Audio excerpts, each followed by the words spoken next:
Hello and welcome to Playing to Win, a weekly podcast produced by My Disability Sports South Australia. We will share stories and experiences about life with a disability and the important role health and well-being plays for us. Our army of guests will also share their experiences as well as the highs, lows and everything in between.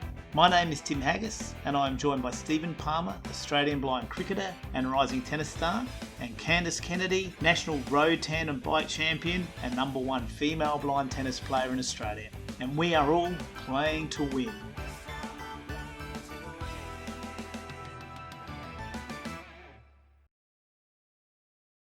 Hello everyone, welcome to Playing to Win. I'm Tim Haggis and our special guest today is Murray Elbourn. Now, Murray is Chairman of Blind Sport New South Wales and recently appointed Chief Executive of Disability Sports Australia. Hi, Murray. How are you? Thanks, Tim. Good to be with you. I'm doing well. How are you? I'm very well, thanks, mate. Now, we're here today. I've got a lot of questions to ask you, but today we're going to concentrate on the New South Wales Blind and Low Vision Tennis Championships to be held on the 5th and 6th of December. And you're one of the major organisers as chairman, I imagine. So can you just tell us where it is, what's happening, and sort of roughly a bit about it? Thanks, mate. Yeah, absolutely. We're really excited to host our first tournament for blind and low vision tennis in New South Wales. Obviously, Tennis Australia has been a big part of that, working with Holly and Brenda and the team at Tennis Australia.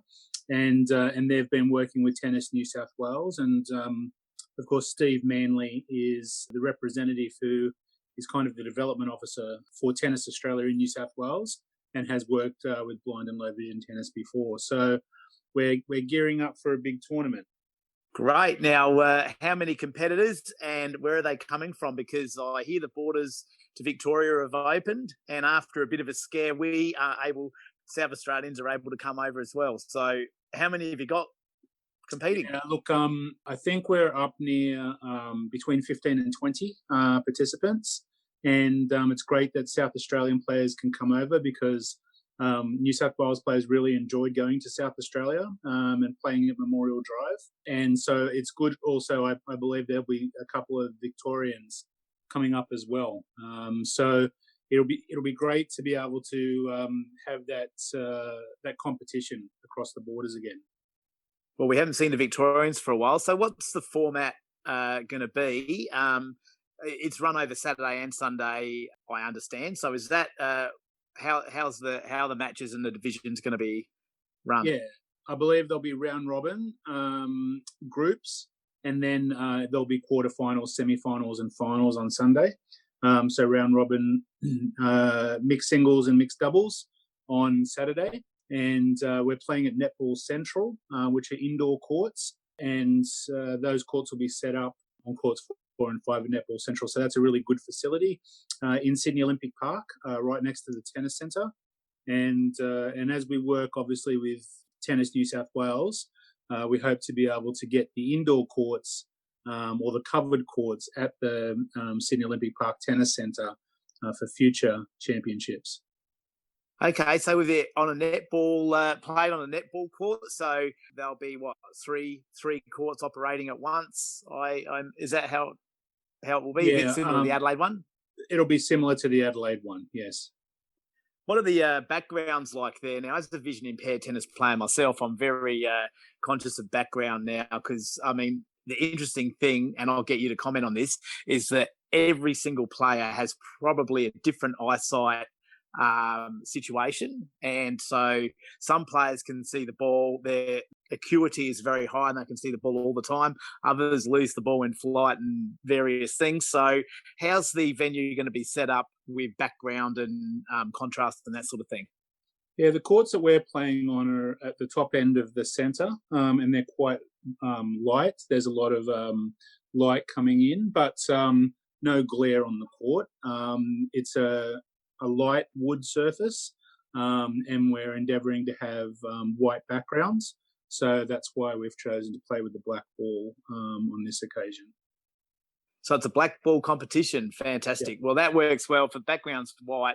And I guess from my perspective, I love all I really require is that the background is a consistent colour or whatever. And a lot of players do like that. And it's when we play at all different venues, you can often get a different background. And in Adelaide, I'll get your comment on this, is the black background was about 2.5 metres high, and then over that was blue. And did you personally have trouble seeing the ball once it was over the black, the ball went up higher? Or because I had a lot of trouble with it.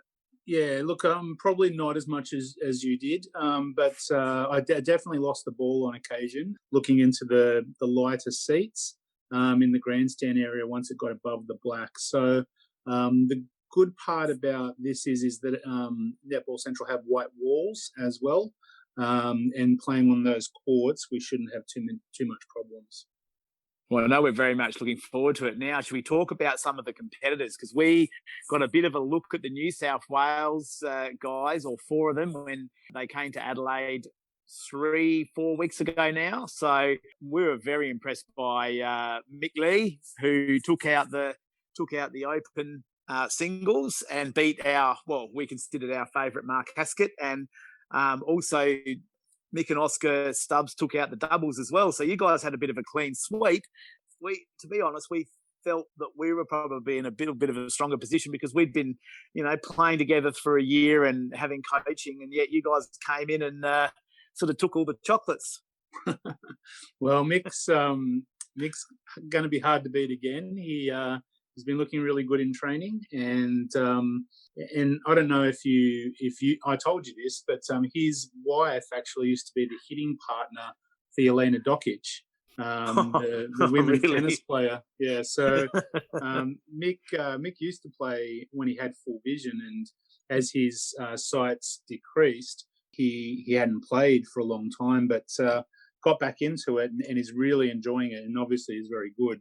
So he's kind of the standard of what we're all trying to get to in New South Wales. And then young boys like Oscar Stubbs and Stefan Nero. And Steph unfortunately ran into Mick in the quarterfinals, but he also went through his draw undefeated up until that point. So, yeah, I think our training sessions are pretty deep. We're adding people like Nick Hayter and Sean Fitzpatrick and Dylan Alful and Sean Brown. So there's probably 8 guys that really train hard against each other in singles and doubles. And so it's quite competitive. And I think that came out obviously with how we played. But by the same token, that final definitely could have gone both ways.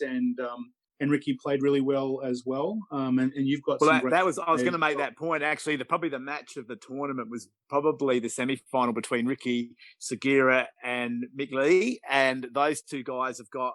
I'm pretty sure their condition is similar, isn't it? I don't know what... I mean, Ricky's got ushers, so he's got a very good field. Like in his tunnel, he's got very good sight. I think it's perfect sight, but a very, very small field. And that's mixed because the way they played each other, they were really very strategic against each other, and it was a good match to watch, wasn't it? Yeah, look, I think I'm not sure actually what Mick has, to be honest with you, but he definitely has that tunnel vision format, and I think they do play quite similar. But I'm really happy that the standard of tennis across the board was really high. And I think the more competitions we play and the more we kind of get used to each other and how each other sees and plays, it'll be even better. So I'm really excited. It will. What I was going to say about going about Mick Lee was that in order to win his Open title, he had to play 5 round robin matches in his division. He also was running a doubles campaign as well. So in his singles, he played 5 round robin, a quarter final, a semi-final, a final. So that's 8 matches there. And then he played a quarter final, semi-final, and final of doubles as well. And both his semi-final and his final went into 3 sets. And that to win and get through all that is incredible. So are you guys doing a lot of fitness work over there, or is it just a lot of tennis? We play a lot of sport here, and Mick's involved in cricket and tennis, and we're training multiple times a week and having pretty strong hitting sessions, and then obviously the side of that. So it's poor Mick. He had a bit of a hard run, but he lasted pretty well actually, which was really good. So yeah, look, definitely conditioning, mate. Anytime you play tennis, I mean, the day that I played down there, I think I did 23 Ks, and that was just playing 4 matches. So you're running a lot, and tennis is great for that, especially at our age, keeping us fit. Yes. Well, you think you're old. I'm 7 years older than you. So, yeah, there's definitely you and I at one end of the spectrum, and there's all these young fellas. And I do say that I'm playing against guys 30 years younger than me, and but most of those young fellas are 30 years younger than me, and close to 25 years younger than you. So, yeah, we're doing all right. Now, we have to work on our conditioning. Physical conditioning a lot more to stop getting injured or sore. And I've said, because we've got an interview up on our social media at the moment with your manager, coach, Sonia, and Yes. she was very impressive, and I didn't realise what a tennis background she had. So you're very lucky to have her as well looking after the team, aren't you? Sonia's done a fantastic job with the tennis program, and she started by really understanding the different vision. We have adaptive glasses provided by Vision Australia, and it simulates 4 to 5 different eye conditions. And Sonia used to play in those when she first started coaching us, so that she could understand how we see the ball and then understand how to coach us more effectively. And so all of the team and the squad really appreciate and enjoy being coached by Sonia, and she's done a fantastic job. Now, is she specifically for the tennis program, or is she's across other programs at Blind Sport New South Wales, isn't she? Yeah, so she came in to Blind Sports New South Wales as the programs manager, and then started tennis at the same time. And then we started Blind Low Vision Tennis New South Wales ACT, so she's also on the board for that.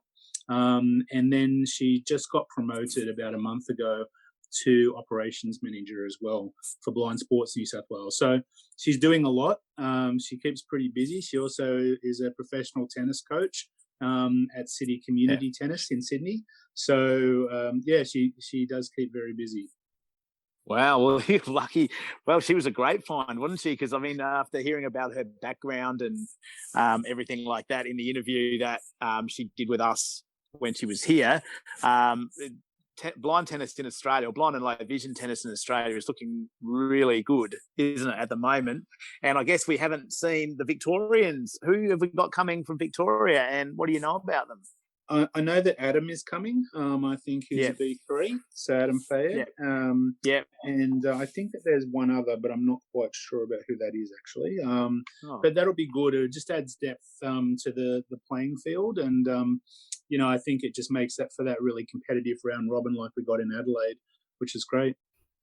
Yeah, I know. Well, it's just as competitive a draw. And by the sounds of the inclusions that you've talked about from New South Wales, Nick Hayter, Sean Fitzpatrick and Sean Brown, I know those guys very well, and they're all either present or former Australian blind cricketers as well. And probably you'd call them elite athletes. Nick Hayter's a little bit older, but he's still probably very fit, I can imagine. So we can look forward to a very fiercely contested competition.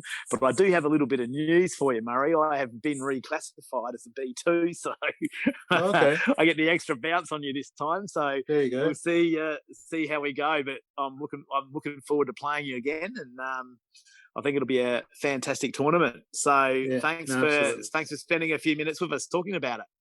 No problem at all. I'm really happy and really glad that the tournament's going ahead, and I think it'll be a really good tournament. So definitely more to come.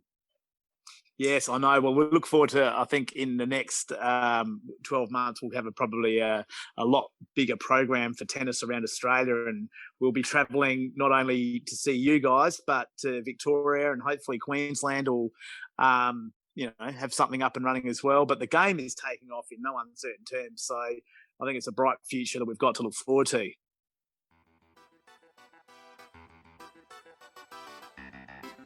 Thank you for tuning in to Playing to Win. We hope you will join us next time. Search for our podcast on the Australian Disability Sport website, australiandisabilitysport.com.au. Follow the updates on Australian Disability Sport's Facebook page.